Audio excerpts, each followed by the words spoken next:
Buletin Didik 5 Mei bersama saya Nur Halifah Ghani. Assalamualaikum dan salam sejahtera. Sebagai inisiatif menghindarkan pelajar daripada penyakit akibat cuaca panas, Sekolah Menengah Kebangsaan SMK Sanglang di Simpang 4 Perlis menyediakan air minuman percuma khusus kepada pelajar di bawah program pendidikan khas integrasi PPKI yang kebanyakan mereka daripada keluarga B40. Usaha murni yang dimulakan sejak Selasa lepas merupakan inisiatif Pembantu Pengurusan Murid PPM sebagai galakan kepada pelajar untuk minum air yang secukupnya. Bekalan air minuman itu diletakkan di ruangan kelas PPKI dan pelajar boleh mengambilnya pada bila-bila masa. Kami juga menggalakkan supaya mereka membawa air sendiri, tapi tak cukup kan selalunya.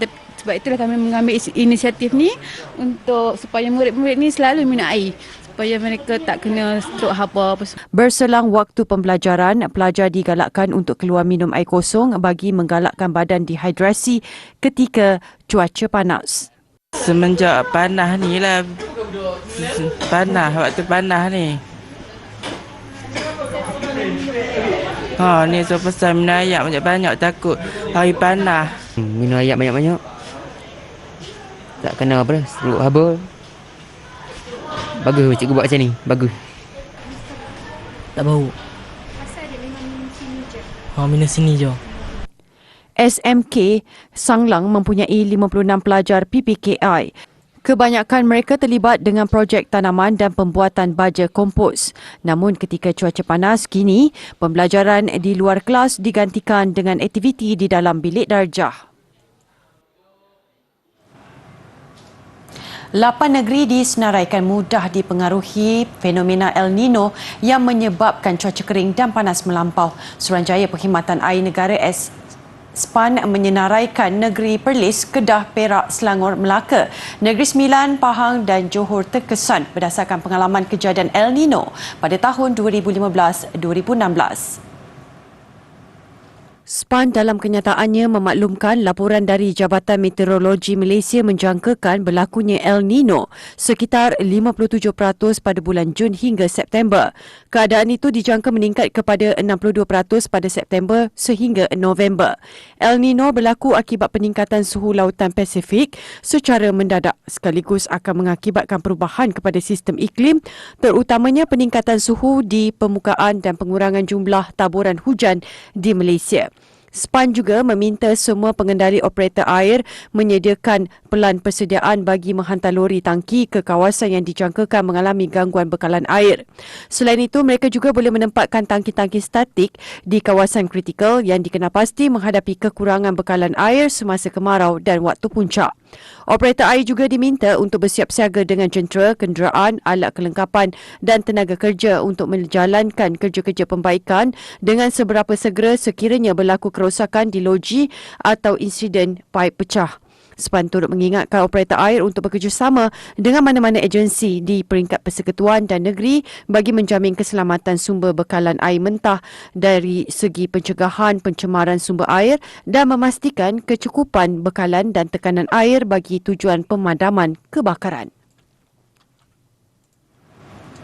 4,963 kes positif COVID-19 dilaporkan di negara ini pada minggu epidemiologi ke-17, meningkat 3% berbanding minggu sebelumnya. Ketua Pengarah Kesihatan Datuk Dr. Muhammad Razi Abu Hassan dalam satu kenyataan memaklumkan satu lagi kluster baru direkodkan membabitkan kumpulan berisiko tinggi di Pusat Jagaan Warga Emas menjadikan jumlah kluster masih aktif iaitu 33. Menurutnya, jumlah kemasukan pesakit COVID-19 ke fasiliti awam juga meningkat daripada 4.8% kepada 5.8% bagi setiap 100,000 populasi pada minggu sama. Daripada jumlah itu, pesakit kategori 1 dan 2 meningkat dari 1.4 kepada 1.8 per 100,000 populasi. Manakala pesakit kategori 3, 4 dan 5 meningkat dari 1.3 kepada 2.0 per 100,000 populasi. Peratusan pengisian katil bukan kritikal pula meningkat sebanyak 3%, manakala katil unit rawatan rapi ICU juga meningkat 3%, selain 2% pesakit memerlukan alat bantuan pernafasan. Pun begitu ujarnya, keadaan COVID-19 di negara ini masih terkawal dan perkhidmatan kesihatan serta kapasiti di hospital tidak terjejas. KKM turut menjangkakan kemungkinan berlaku peningkatan kes COVID-19 susulan pergerakan dan perjumpaan sanak saudara ketika sambutan Hari Raya dan Hari Wesak. Justru KKM menggalakkan orang ramai memakai pelitup muka sekiranya bergejala ketika aktiviti kunjung-mengunjung.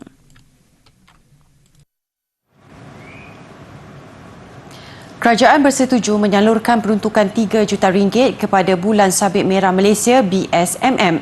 Ia sebagai rangsangan dan galakan kepada persatuan itu dalam kerja-kerja sukarelawan dan bantuan.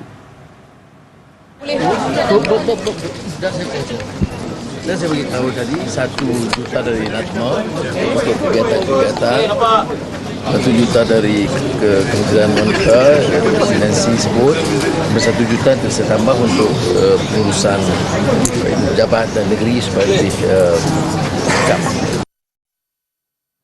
Beliau berkata demikian ketika berucap pada majlis pelancaran sambutan ulang tahun ke-75 dan perasmian Ibu Pejabat Kebangsaan BSMM di Ibu Negara siang tadi. Perdana Menteri berkata kerajaan sentiasa menghargai peranan sukarelawan di negara ini yang sanggup merisikokan diri sendiri dalam usaha menyampaikan bantuan dan kebajikan sama ada di dalam maupun luar negara.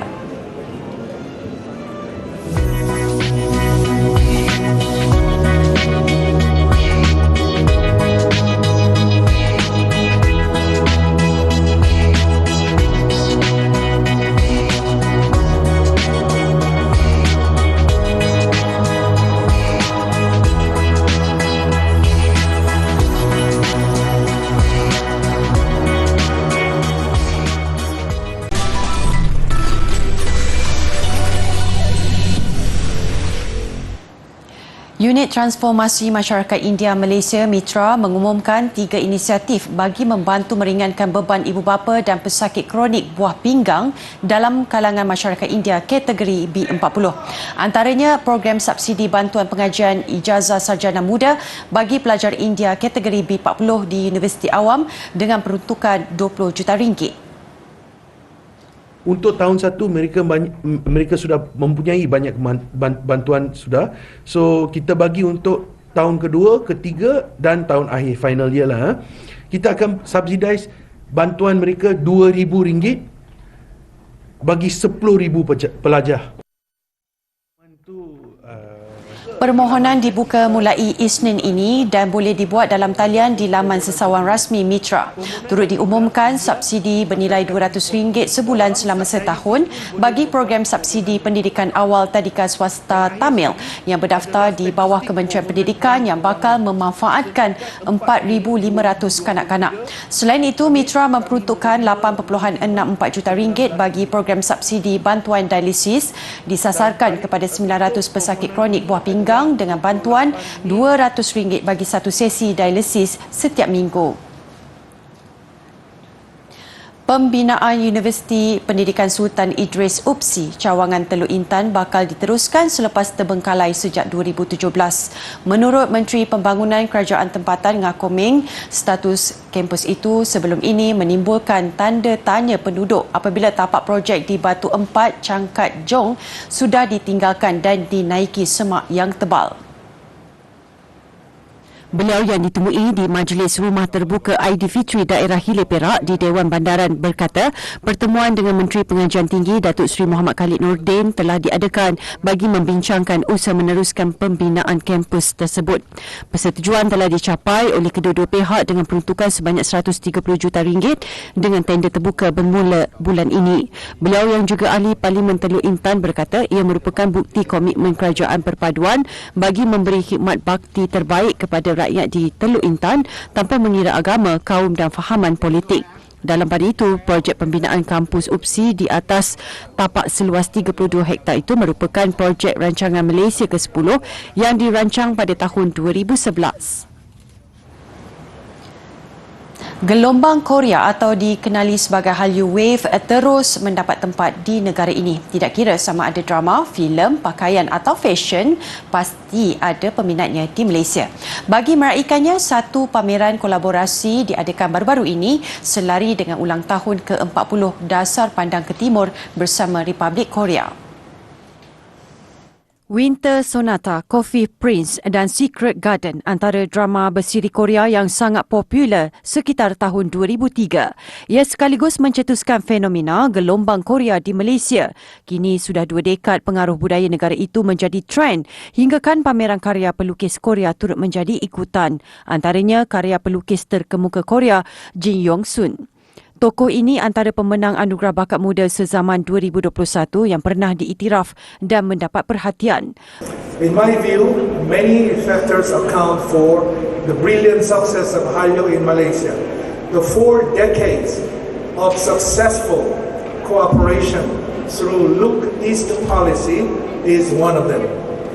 Launched in the 1980s, the Look East policy has been instrumental in laying a solid foundation for a strong and close partnership between the two countries.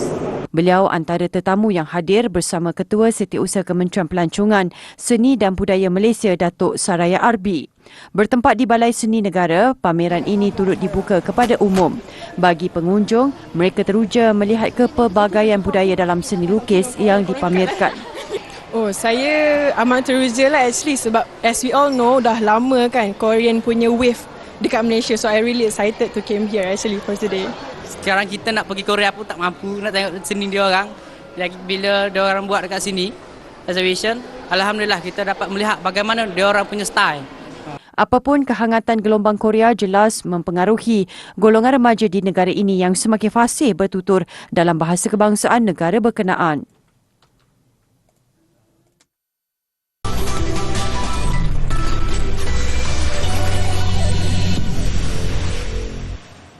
Seorang pesara guru warga Syria menghabiskan hari tuanya dengan membantu orang ramai.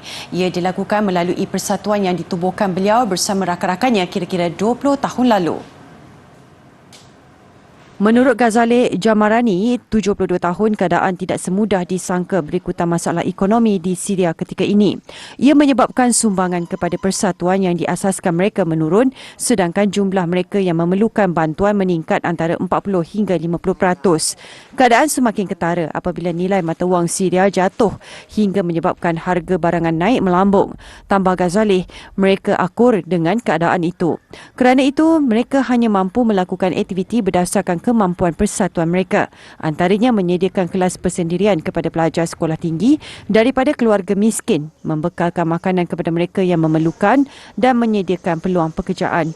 Diberi nama Persatuan Kebajikan Sosial Jaramana, persatuan ini diasaskan oleh sekumpulan 14 orang guru termasuk Ghazaleh ketika mereka bersara pada tahun 2003. Menjahit merupakan salah satu projek mereka yang mendapat tajaan Program Pembangunan Pertubuhan Bangsa-Bangsa Bersatu UNDP. Melaluinya, mereka dapat menggaji peserta untuk membuat pakaian dan menjualkannya kepada pemborong dan pekedai. Sebahagian daripada keuntungan turut digunakan bagi menjayakan aktiviti lain persatuan. Inisiatif lain yang mereka lakukan termasuk membekalkan khidmat kesihatan dan ubat-ubatan melalui kumpulan doktor yang menjadi rakan mereka. Mendakwa mula tertarik dengan Lubnan ketika dalam kunjungan pertamanya, blogger Rusia Anastasia Pakomovskaya menggunakan media sosial bagi mempromosi negara itu. Hasilnya, penduduk tempatan Lubnan turut menggunakan Instagram beliau bagi mendapatkan maklumat lanjut sebelum ke restoran atau tempat menarik di negara itu.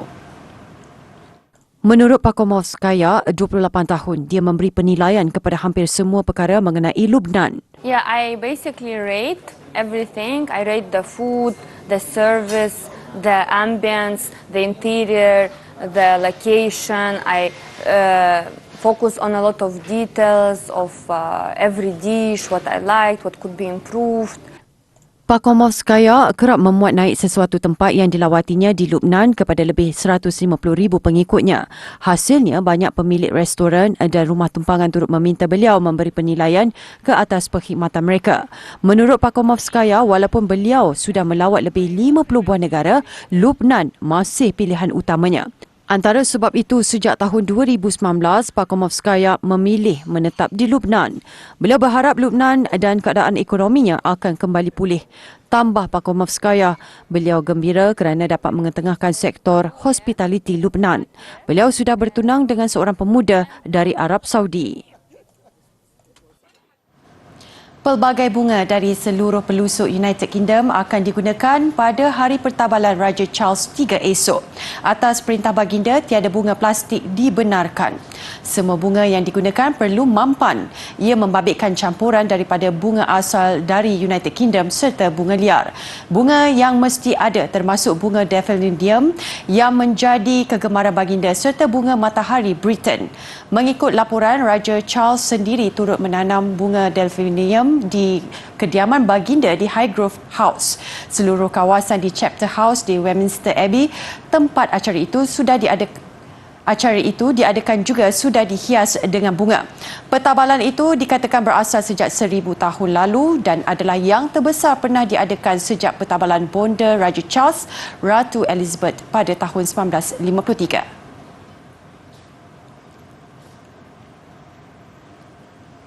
Peminat Star Wars di Amerika Latin berhimpun dengan memakai kostum watak kegemaran mereka sempena Hari Star Wars antarabangsa semalam.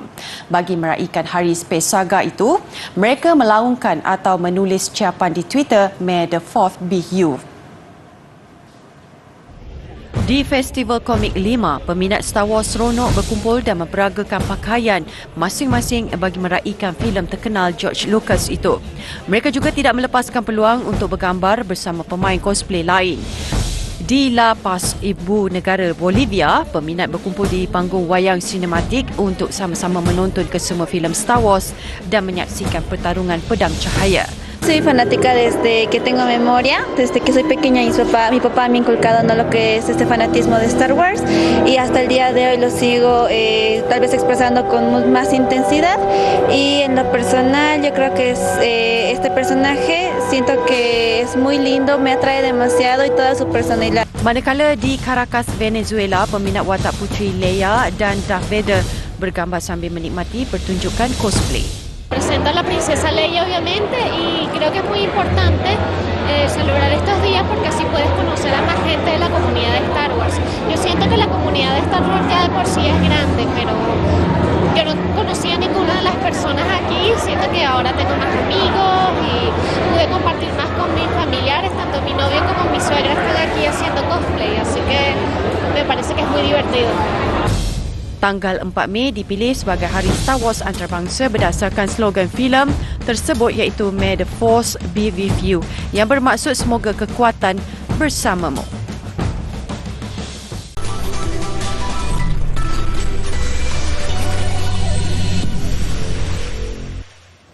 Sukan jam 8 malam ini, Debaran Sukan SEA Kemboja 2023 bermula dengan upacara pembukaan rasmi yang dijadual berlangsung di Morodok Techno National Stadium. Yang pasti, selain memastikan atletnya mampu bersaing, Kemboja akan membuktikan kemampuan untuk bergelar penganjur kali pertama sejak Sukan SEA dipertandingkan pada 1959.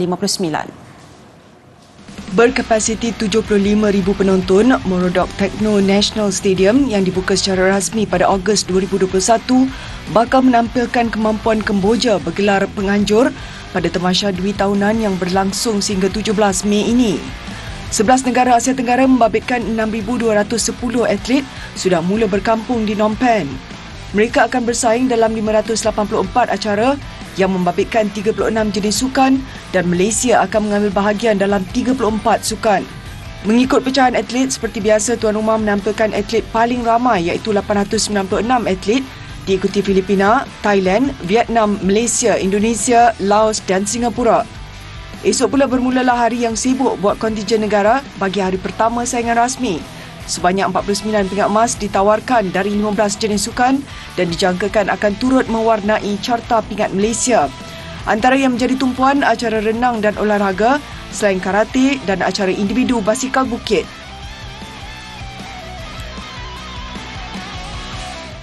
Lupakan kemenangan ke atas Laos, ujian sebenar menanti esok. Itu gesaan Ketua Jurulatih Skuad Bola Sepak Bawah 22 tahun negara E. Elvarason menjelang pertemuan kedua menentang jago Asia Tenggara, Thailand. Melihat dari sudut jaringan, kejayaan menundukkan Laos dengan keputusan 5-1 pasti satu kemenangan yang membanggakan. Namun bagi Elvarason, kemenangan besar itu lebih bermakna jika Malaysia mengekalkan fokus untuk mengalahkan Thailand petang esok. Malaysia sebenarnya tampak bergelut menentang Laos kemarin. Mujur ketumpulan jentera serangan lawan dibantu 2 gol sendiri membantu kejayaan skuad kebangsaan. Justru Malaysia mesti bersandarkan kepada kekuatan sendiri tanpa mengharapkan kesilapan lawan kerana Thailand memiliki kelas tersendiri. Thailand membuka kempen kumpulan B menewaskan Singapura 3-1. Namun buat seketika, Malaysia memintas Thailand untuk berada di tangga kedua kumpulan B di belakang juara bertahan Vietnam. Tumpuan kini terarah kepada saingan 3 selepas Singapura dan Laos masih gagal meraih mata selepas tewas buat kali kedua berturut-turut. Yang pasti Vietnam menempati ramalan sebagai pasukan pilihan apabila mencipta kemenangan kali kedua. Dilihat belum menampilkan keupayaan sebenar ketika menewaskan Laos 2-0, kemenangan 3-1 ke atas Singapura kemarin mula memperlihatkan kualiti Vietnam untuk mempertahankan pingat emasnya.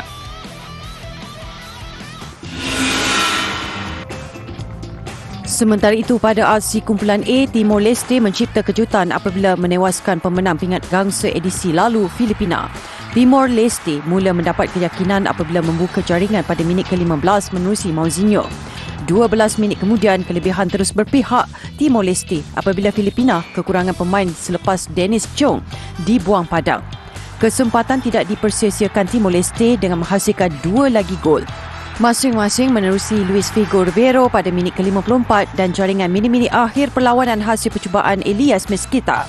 Kemenangan 3-0 dilihat pencapaian terbaik Timor Leste dalam sejarah penyertaan mereka dalam Sukan C, manakala Filipina muncul pasukan pertama tersingkir. Timor Leste kini kembali menghidupkan peluang ke separuh akhir, namun berdepan tugas sukar mesti mengalahkan Indonesia Ahad ini. Indonesia kini berada pada prestasi terbaik mengungguli tangga teratas kumpulan A selepas mencatat kemenangan kedua mengalahkan Myanmar. Babak pertama Indonesia mendahului 2-0 menerusi gol minit ke-20 Marcelino Ferdinand dan sepakan penalti Ramadan Sananta minit ke-29. Selepas rehat, penguasaan Indonesia terus gagal dipendung Myanmar apabila menyusul 3 lagi gol. Ramadan menghasilkan jaringan kedua peribadi minit ke-60 diikuti gol keempat Fajar Fatur Rahman pada minit ke-74. Pemain gantian Titan Agong melengkapkan kemenangan 5-0 Indonesia 3 minit sebelum whistle penamat.